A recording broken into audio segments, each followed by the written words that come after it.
Selamat pagi saudara terkasih dalam Tuhan Yesus Kristus. Kembali kita bisa berjumpa di dalam kebaktian kita di hari Minggu ini. Dan terkhusus pada saat ini saudara-saudara, kita mau mendengarkan khotbah. Mari kita mempersiapkan hati kita untuk kita mau bersatu hati, untuk kita mempersiapkan diri kita, mempersiapkan hati kita untuk belajar dari firman Tuhan. Mari kita bersatu dalam doa. Bapa kami di surga, selamat pagi Bapa. Kami ucap syukur kalau pada hari ini kami boleh berkumpul lagi, kami boleh bersatu hati, kami boleh memadukan hati kami bersama-sama untuk kami memuji nama-Mu, untuk kami boleh juga tadi menaikkan doa kami kepadamu Tuhan. Dan pada saat ini Tuhan kami berdoa untuk Kau bisa pimpin kami, Roh Kudus-Mu bisa bimbing kami, sehingga kami bisa belajar dari firman-Mu dengan baik pada hari ini. Pada hari ini kami akan belajar satu hal yang cukup berat Tuhan. Biarlah Engkau bisa pimpin kami sehingga kami bisa memahami firman-Mu dengan baik. Kami bisa memahami Yesus, kami bisa memahami Roh Kudus, kami bisa memahami Allah Bapa. Pimpinlah kami Tuhan dalam hari ini. Dalam nama Tuhan Yesus kami berdoa. Amin. Ya, saudara-saudara, pada pagi hari ini kita mau belajar satu firman Tuhan. Saya kasih judul Yesus dan Roh Kudus. Kalau tadi kita sudah sempat membaca ayatnya, kita membaca dari Markus 3 ayat 20 sampai 29. Dan ini adalah lanjutan dari pelajaran kita minggu lalu, dan di sini kita membahas bagaimana Yesus menyembuhkan orang, tapi ternyata ada orang-orang Farisi lagi, ada orang-orang ahli Taurat yang mengatakan satu hal yang tidak baik. Ia mengatakan bahwa Yesus itu melakukan mujizat-mujizatnya, mengusir roh jahat, melakukan semua yang keajaiban yang dilakukan itu karena ia punya kuasa Beelzebub. Nah, kita mau coba perhatikan lagi ayat kita pada hari ini. Nah, namun sebelum kita berangkat ke ayat kita mau berpikir sebentar. Kita sebagai orang Kristen, sudah berapa keras sih kita berjuang untuk kita memahami kekristenan kita, untuk kita mengenal lebih dalam tentang iman kita. Kira-kira sudah seberapa keras usaha kita? Di bagian awal perikop ini, saudara-saudara, kalau kita mau memperhatikan, kita bisa melihat bagaimana dalam pelayanan Yesus ini ternyata banyak orang yang mengikuti. Itu benar ya, kita lihat bagaimana banyak orang yang mau meraih jubahnya Yesus minggu lalu, dan sampai saat ini dari bagian yang kita pelajari ternyata masih banyak orang yang mengikuti Yesus. Dan kita bisa lihat ternyata ketika orang-orang itu mengikuti, ternyata ada juga yang mengikuti dengan pandangan yang negatif, dengan mereka mencari-cari celah supaya bisa merendahkan Yesus, untuk membuat orang-orang banyak itu meninggalkan Yesus. Dan kita bisa lihat di sini sampai-sampai kita bisa melihat ada ahli-ahli Taurat yang datang dari Yerusalem. Bayangkan, ada ahli Taurat. Jadi di Galilea itu ada ahli Tauratnya. Tapi ternyata kita bisa melihat di sini, di bagian ini, ada orang-orang dari Yerusalem, itu pusatnya orang-orang ahli Taurat, itu datang menghampiri di mana Yesus berada. Dan Yesus ada di Galilea. Yerusalem ke Galilea itu jaraknya sampai 105 km. Bayangkan mereka berjalan sejauh itu, mereka berusaha ketemu Yesus sekeras itu untuk ngapain? Kita coba lihat ya.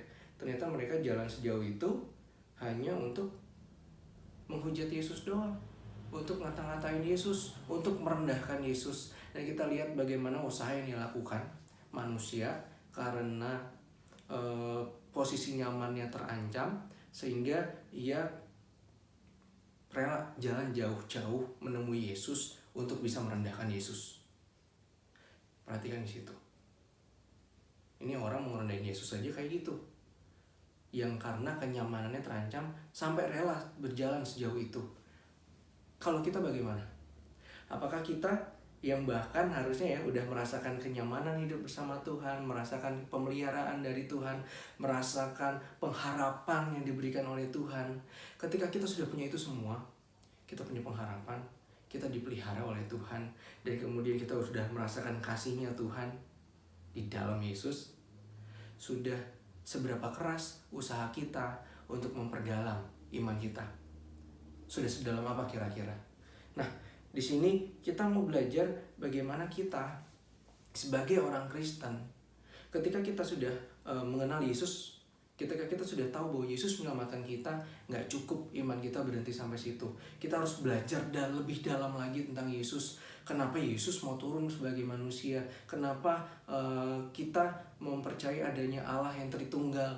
Kita percaya ada satu Allah tapi ada 3 pribadi. Kenapa Yesus bisa mati? Bagaimana caranya? Nah, banyak sebenarnya ketika kita mendalami kekristenan, banyak hal-hal yang harus kita pelajari, sehingga ketika nanti kita bertemu dengan teman kita, terus ditanya kenapa kekristenan seperti ini, kenapa Yesus yang adalah Tuhan bisa mati, kenapa ada Roh Kudus, kenapa harus ada Allah Anak, kenapa harus ada Allah Bapa, kenapa Allah nggak cuma satu aja nggak perlu repot ada Allah Anak atau Allah Roh Kudus. Kenapa harus kayak gitu? Kira-kira kita sebagai orang Kristen sudah memahami itu atau belum? Pada saat ini saudara-saudara, kita mau belajar lebih dalam tentang itu. Bagaimana supaya kita bisa memperdalam iman kita, supaya kita bisa dengan kuat, dengan kokoh percaya kepada Yesus Kristus. Nah, dari ayat kita hari ini kita mau belajar mendalami dari sisi yang berbeda dan lebih dalam lagi mengenal Yesus kita. Nah, di sini kita mau melihat pertama, orang-orang ahli Taurat itu mengatakan bahwa Yesus itu mengusir roh jahat, menyembuhkan orang sakit itu dengan kuasa Beelzebub. Nah, tapi sebelum kita masuk lebih dalam dari situ, kita mau coba lihat. Kalau kita berangkat dari Matius, kita bisa melihat bahwa dari banyaknya orang yang berkerumun di sekitar Yesus, menyaksikan apa yang dilakukan Yesus, yang menyembuhkan orang yang buta, yang menyembuhkan orang yang bisu, mulai timbul pengetahuan atau mulai timbul perkataan di antara mereka, wah, sepertinya dia ini adalah anak Daud yang dijanjikan itu, ia adalah Mesias. Dan banyak orang-orang Israel yang mulai memandang Yesus seperti itu, memandang Yesus sebagai Mesias. Dan memang itu adalah benar. Tapi ternyata ahli-ahli Taurat ini gak setuju. Ahli-ahli Taurat ini gak mau Yesus datang untuk menyatakan dirinya sebagai Mesias. Sehingga ketika banyak orang yang mulai berpikir bahwa Yesus adalah Mesias, ia mulai menyebarkan berita-berita bahwa Yesus itu hanya mengusir roh jahat, melakukan mujizat itu karena dia punya kuasa Beelzebub. Dan itu adalah berita hoax, bukan berita yang benar. Dan di sini Yesus memberikan pernyataan kepada mereka. Yesus menjawab pernyataan mereka itu dengan sebuah perumpamaan yang harus kita pelajari bersama-sama. Dan di sini Yesus menjawab mereka dengan memberikan sebuah perumpamaan. Perumpamaan itu menggambarkan para setan-setan itu memiliki sebuah kerajaan atau punya sebuah rumah tangga. Rumah tangga di sini bukan family, keluarga bapak, ibu, istri, anak, bukan sesimpel itu. Tapi rumah tangga di sini adalah di mana ada satu keluarga yang ada dinasti kerajaannya. Di mana kalau misalnya kita mau memiliki satu dinasti atau kerajaan yang kokoh dan kuat, itu harus ada kepercayaan, harus bisa menjadi satu sebagai sebuah rumah tangga, sebagai sebuah keluarga, sehingga dalam peperangan itu pasti bisa memenangkan peperangan lain. Ketika ia mau memperluas kekuasaan atau kerajaannya, satu keluarga ini, satu rumah tangga ini, satu kerajaan ini harus bersatu hati untuk bisa mengalahkan mereka. Kalau misalnya perpecahan, ada perbedaan pendapat, ada yang pengen ngerebut kekuasaan keluarganya sendiri, ya nggak akan kokoh gitu. Dan di sini tergambarkan bagaimana mereka, orang-orang ahli Taurat itu mengatakan bahwa Yesus mengusir roh jahat dengan kuasa Beelzebub. Tidak mungkin itu terjadi, karena Beelzebub itu sendiri adalah setan. Bahkan dikatakan Beelzebub itu sebenarnya adalah si Lucifer itu sendiri. Nggak mungkin kalau Lucifer itu ya merusak rencananya sendiri gitu loh. Jadi nggak mungkin ketika ada setan merasuki orang, terus dengan kuasa setan mengusir setan itu, nggak bisa. Dan kemudian ini menjadi peneguhan pertama kita. Ketika Yesus ada di dunia, dia tidak memakai roh jahat. Yesus tidak memakai kuasa-kuasa gelap, nggak pakai sihir, nggak pakai yang macam-macam. Dan kemudian perumpamaan itu berlanjut, saudara-saudara. Jadi ketika pertama kita tahu bahwa asal kuasa Yesus itu bukan dari kuasa setan, kita melihat lanjutan dari perumpamaannya. Dikatakan di ayat 27, tetapi tidak seorang pun dapat memasuki rumah seseorang yang kuat untuk merampas harta bendanya apabila tidak diikatnya dahulu orang itu. Sesudah itu barulah dapat ia merampok rumah itu. Ya, kalau begitu Yesus pakai kuasa dari mana?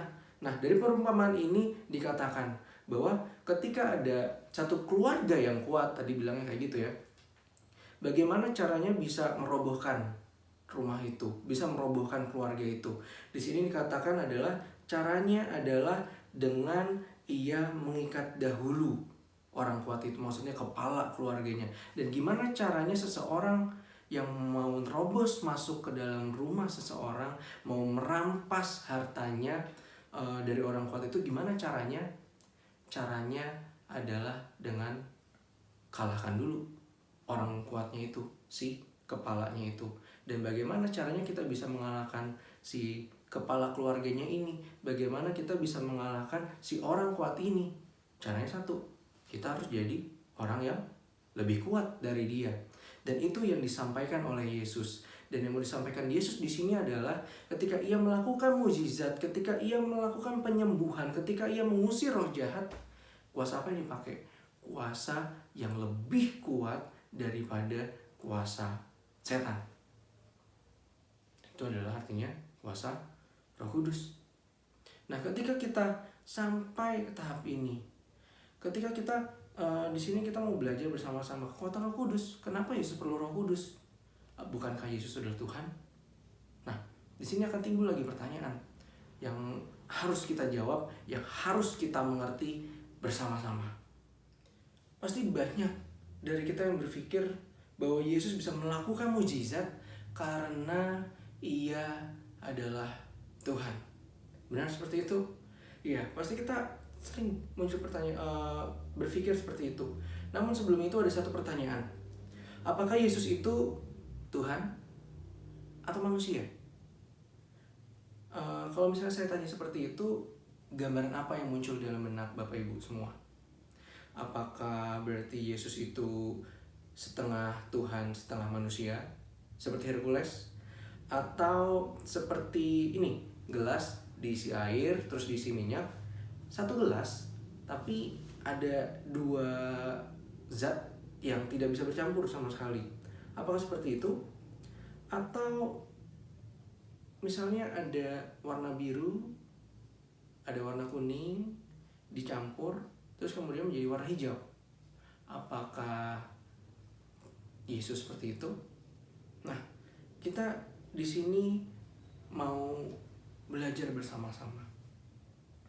Di sini saya mengatakan bahwa Yesus itu adalah 100% manusia dan 100% Tuhan. Ya, Yesus disebut 100% Tuhan, ya kita bisa lihat bagaimana ia mengetahui segala sesuatu. Ia tidak lekang oleh waktu. Ia berkuasa, ia tidak tergantung pada apapun yang ada di luar untuk hidup. Ia adalah pencipta kita. Dan dari kenyataan-kenyataan itu kita bisa melihat bahwa Yesus itu adalah anak Allah. Yesus itu adalah Allah anak. Ia adalah satu pribadi yang ilahi, yang lebih dari manusia. Yesus itu 100% Tuhan. Tapi Yesus juga adalah 100% manusia. Dan kita bisa lihat dari kehidupannya selama di dunia. Ia lapar. Ia merasakan lelah. Ia dapat merasakan sedih. Ia dapat merasakan sakit. Ia dapat merasakan marah. Dan itu menunjukkan kemanusiawiannya. Itu menunjukkan bahwa ia 100% manusia. Dan di sini kita pasti jadinya bingung nih. Bagaimana caranya Yesus 100% Tuhan tapi 100% manusia. Dan di sini kita mau melihat bahwa Yesus itu memiliki dua natur. Dari awal masa penciptaan dunia, sebelum dunia diciptakan, Yesus memiliki natur sebagai Tuhan. Ia memiliki natur ilahi bersama dengan Allah Bapa. Namun kemudian ketika waktunya tiba, ia membuat satu natur baru, yaitu natur manusianya yang turun ke bumi. Dan pada saat itulah ia menjadi manusia. Tapi sebelum itu ia memiliki natur ilahi di mana ia hidup bersama-sama dengan Allah. Dan kita jadi bertanya pasti, kenapa? Kenapa ia harus jadi manusia? Tapi kita coba lihat. Ketika ia 100% manusia, ia merasakan sakit. Ia dapat merasakan sedih. Ia merasakan bagaimana disiksa, yang artinya saudara-saudara ketika ia dipaku, ia benar-benar merasakan sakitnya dipaku. Ketika ia disalib, ia benar-benar merasakan sakitnya disalib. Dan dengan seperti itu, ia benar-benar menjadi manusia yang benar-benar pantas untuk menjadi korban ganti kita. Itulah kenapa ia turun sebagai manusia, supaya benar-benar ia menjadi korban yang sempurna buat kita. Dan lebih daripada itu saudara-saudara, ketika kita tahu bahwa Tuhan kita mau jadi manusia, melepas ketuhanannya untuk bisa bersatu bersama-sama dengan kita, bisa hidup bersama-sama dengan kita, itu artinya ia merasakan apa yang kita rasakan. Dia merasakan apa yang engkau rasakan. Ia merasakan sedihnya dihianati oleh teman-teman. Ia merasakan sedihnya sendirian. Ia merasakan bagaimana rasanya kesepian ketika ditinggal oleh murid-muridnya. Ia merasakan sakit, saudara-saudara. Dan itu baru sebagian dari apa yang kita rasakan sebagai manusia. Dan ia tahu rasanya. Itu artinya ia sebagai Tuhan, ia tahu apa yang kita rasakan. Dan ia menjadi tempat yang tepat untuk kita menyerahkan keluh kesah kita. Ketika kita susah, kita mau serahkan kepada Tuhan. Karena apa? Karena ia tahu rasanya apa yang kita rasakan. Dan ia punya kuasa untuk menolong kita. Dia bukan Allah yang jauh. Ia Allah yang dekat.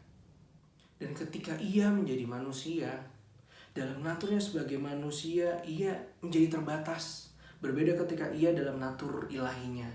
Ia menjadi terbatas sehingga ketika ia bertumbuh, ia lahir, ia bertumbuh layaknya kita. Hikmatnya pun bertambah, kepintarannya bertumbuh seperti kita. Dan begitu juga, ya, ia seperti manusia biasa. Namun bedanya adalah ia tidak berdosa. Dan ini yang harus kita perhatikan, saudara-saudara. Sebagai manusia, ia juga tidak dapat melakukan mukjizat. Tolong dipahami dulu sampai sini. Sebagai manusia, ia juga tidak dapat melakukan mukjizat sebelum menerima Roh Kudus, pribadi ketiga dari Allah Tritunggal. Loh Pak, kok bisa? Berarti Yesus bukan Tuhan dong? Nah, sini kita mau perhatikan.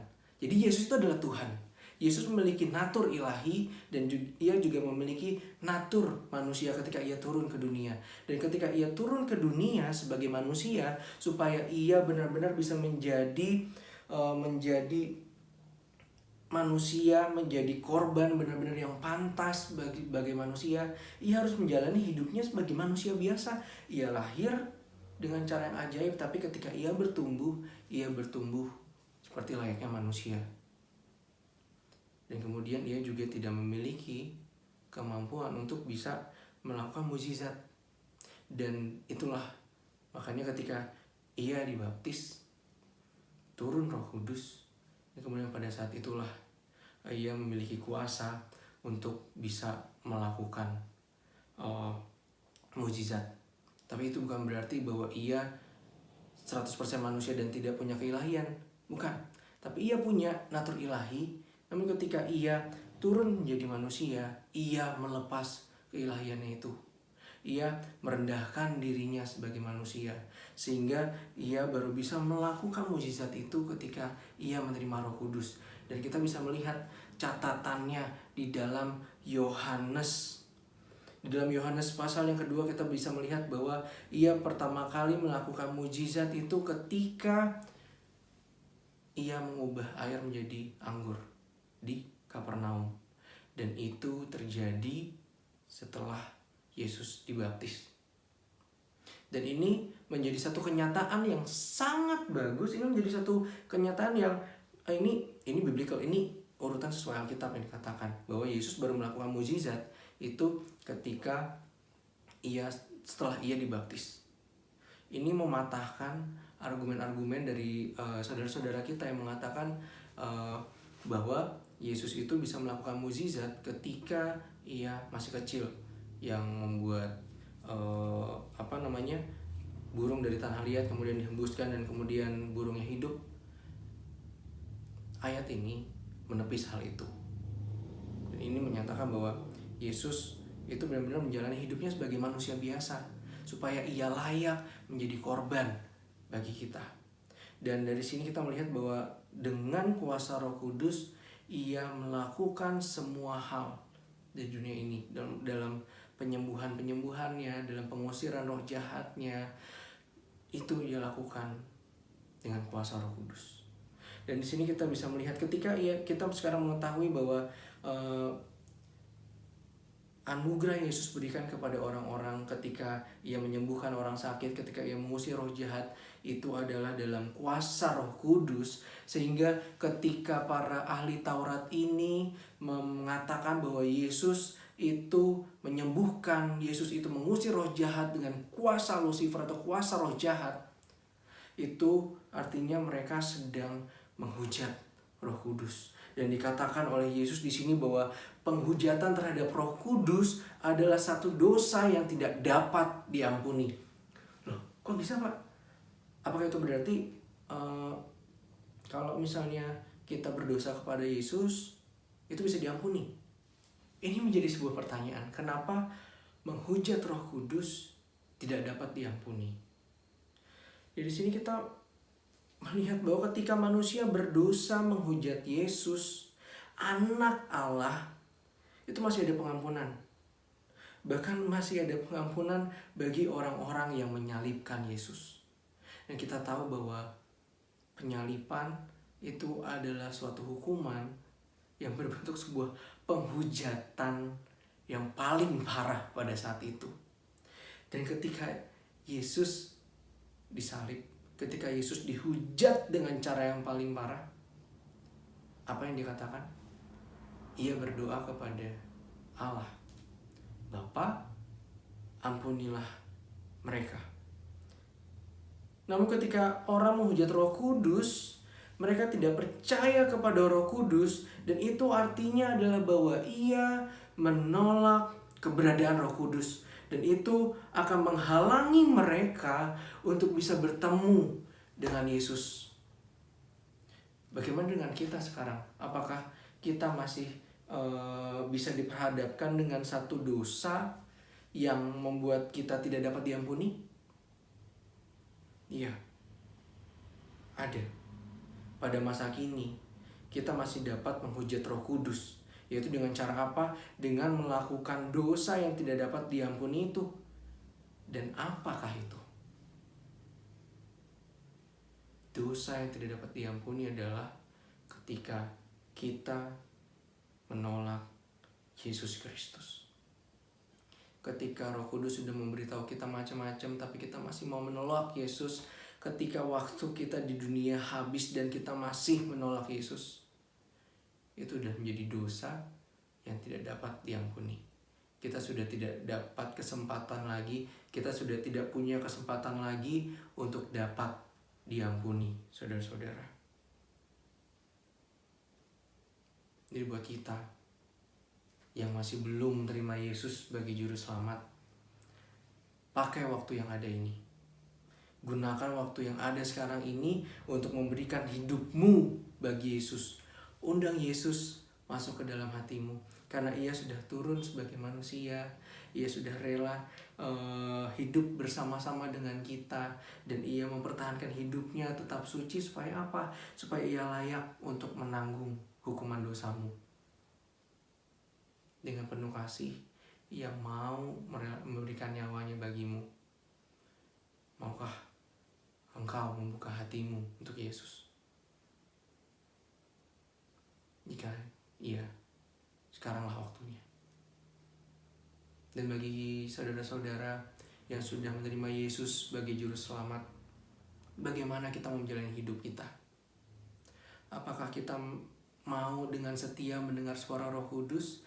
Kita mau ikut tuntunan Roh Kudus supaya kita semakin kudus hidupnya, supaya kita semakin baik hidupnya, supaya hidup kita semakin menyenangkan hati Tuhan.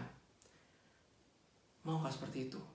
Atau kita masih mau hidup menjalani kehidupan kita untuk menyenangkan diri kita? Tapi itu artinya kita gak mau dengerin Roh Kudus. Dan itu akan menjadi satu indikasi mungkin kita sebenarnya belum diselamatkan oleh Tuhan Yesus. Ketika kita sudah diselamatkan, pasti akan ada kasih yang besar untuk Yesus, sehingga kita pasti mau melakukan yang terbaik bagi Yesus. Kita mau memberikan hidup kita buat Yesus. Kita mau mengutamakan Yesus. Bagaimana dengan Anda? Bagaimana dengan kita? Maukah kita ikut rancangan Roh Kudus? Atau kita masih mau menjalani hidup kita dengan cara kita?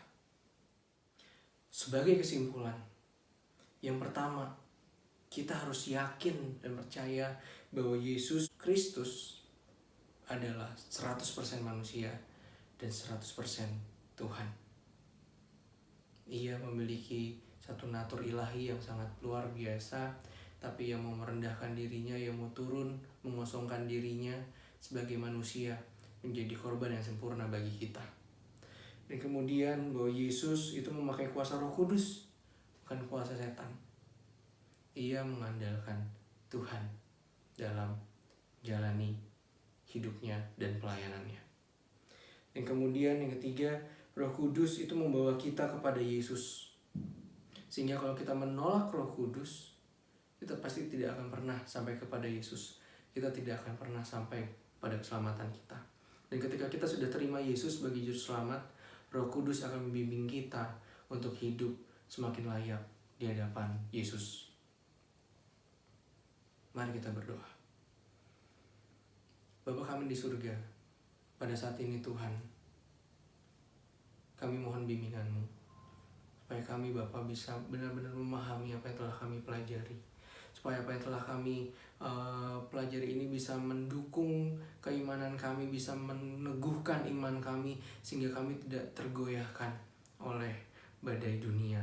Kami yakin bahwa Engkau adalah Tuhan kami. Kami yakin bahwa Yesus telah mati bagi kami, menyelamatkan kami.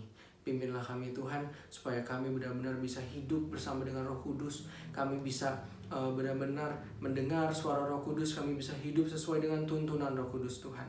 Pimpin kami, supaya kami semakin layak di hadapan-Mu, supaya kami semakin menyenangkan hati-Mu Tuhan. Pada saat ini Tuhan, biarlah Kau bisa pimpin kami. Engkau bisa tuntun kami, terutama ketika nanti kami masuk ke sekolah minggu dan kami akan berdiskusi. Biarlah Engkau bisa bimbing kami Tuhan, supaya kami bisa berdiskusi dengan baik, mempelajari apa yang telah kami dengar dalam khotbah ini. Ketika kami memiliki kebingungan, biarlah Engkau bisa tuntun kami dengan Roh Kudus-Mu. Pimpin kami Tuhan, berikan kami hikmat. Kami Tuhan sebagai gereja, kami mohon bimbingan-Mu, supaya kami sebagai gereja bisa terus menjalankan tugas kami, tugas pelayanan kami, untuk kami menjalankan amanat agung Tuhan. Tuhan, pada saat ini, sebelum kami menutup ibadah kami, sebelum kami menaikkan pujian respon kami, biarlah Tuhan Kau bisa terus memberkati kehidupan kami. Engkau bisa memberkati Mbak Kakung, Mbak Putri. Biarlah Kau terus berikan kesehatan, Engkau terus berikan kekuatan Tuhan. Engkau terus berikan hikmat-Mu bagi mereka, supaya mereka bisa terus dekat dengan Engkau. Biarlah Kau bisa juga berkati Bapak Ibu kami. Biarlah Engkau bisa berkati pekerjaan Bapak Ibu kami, Engkau bisa terus berikan kesehatan, kekuatan, Engkau bisa berikan hikmat buat Bapak dan Ibu di gereja kami ini, supaya bisa terus membimbing anak-anaknya dengan baik, supaya bisa terus membawa keluarganya untuk semakin dekat kepada Tuhan Yesus. Biarlah juga Tuhan Kau bisa terus berkati anak-anak-Mu yang remaja pemuda di gereja-Mu ini Tuhan. Biarlah Kau bisa berikan hikmat supaya mereka bisa belajar dengan baik. Berikan mereka keinginan untuk terus dekat denganmu. Biarlah Kau bisa berikan kasih-Mu terus dalam kehidupan mereka, sehingga mereka bisa terus Bapa semakin hari semakin mengasihi-Mu. Terima kasih banyak Bapak untuk kesempatan yang boleh kami rasakan pada hari ini. Kami boleh berkumpul bersama-sama, kami boleh mendengar firman-Mu. Terima kasih banyak Bapak untuk hari ini. Dalam nama Tuhan Yesus kami berdoa. Amin.